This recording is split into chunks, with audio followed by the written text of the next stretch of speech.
How should developed countries respond to the mass migrations caused by war and climate change? Well, certainly not the way they're doing it. In fact, what's called the refugee crisis is in fact a moral crisis in the West. I mean, there are countries where there are cases in history of migrant crises that are severe. In fact, we're living in such a case. The migrant crisis from Europe eliminated or destroyed the indigenous population. That's a pretty serious crisis. That's the extreme case of migrant crisis. Today, there are countries that are absorbing huge numbers of refugees. Lebanon, poor country, has about 40% migrants, refugees. Lebanon had nothing to do with engendering the crisis, but it's taking the consequences. Jordan has a huge number of refugees, so does Turkey. The United States has practically none. Europe has very limited number, very small compared with not only with its wealth, but also with its role in creating the crises. Our role in recent years is even greater. So on the one hand, you have rich, powerful countries which have played a major role in creating the crises and are now groaning because maybe they'll have to accept a tiny bit of the consequences. And you have poor countries which had nothing to do with the crisis, which are absorbing the refugees. So that's a moral crisis. We have in the United States the same crisis with regard to Central America. People fleeing from Central America are, for the most part, fleeing from crimes that we committed. And then we tell Mexico to send them back and not let them come near our border, pretty much as Europe does in the case of Turkey. This is not only true of the migrants from Iraq, Syria, the Levant region, but also from Africa.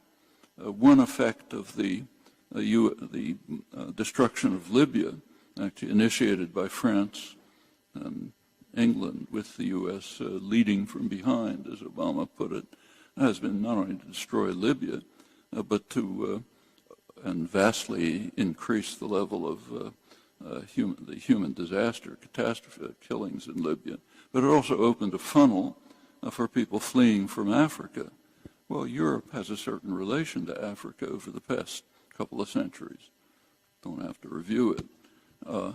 Now Europe, again, groaning under the impact of the flight of people from regions it has devastated. And this is not ancient history. It's recent, current history. So take the richest country in Africa, potentially the richest country, which could have led Africa to become the flourishing region, Congo, enormous wealth. It was a Belgian colony. The treatment of the Congo by the Belgians was horrendous, even by the standards of European imperialism, which was horrible enough. It was one of the worst cases.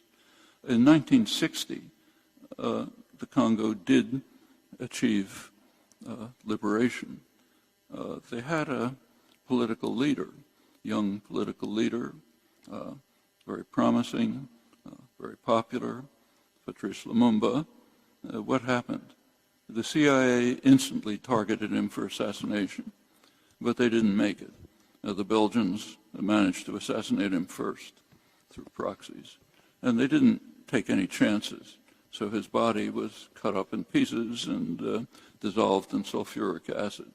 That took care of Lumumba, and the Congo hoped for independence. Then the United States and its allies supported a murderous kleptomaniac, Mobutu, as long as they could. Won't go through what's left of the country. Right now, the last couple of years, the worst atrocities in the world are carried out in the Congo. In eastern Congo, millions of people have been slaughtered in the last couple of years. One reason for it is your cell phones. Multinationals are hovering over the warring militias to get the minerals that are needed for high-tech equipment like cell phones in the West. That's the Congo. It's not ancient history. That extends over much of the region. So yes, there's a migrant crisis in Europe, a moral crisis, and one of extreme danger to the world. I mean, I'm old enough to remember what it means when Austria and Germany have political parties that are effectively neo-Nazi. I can remember Hitler's speeches in 1936, 37, and it's not a nice memory. And that's what's happening in reaction to what's called the refugee crisis. We have our own variant of it, which is severe and vicious. And again, of course, coming up in the presidential campaign.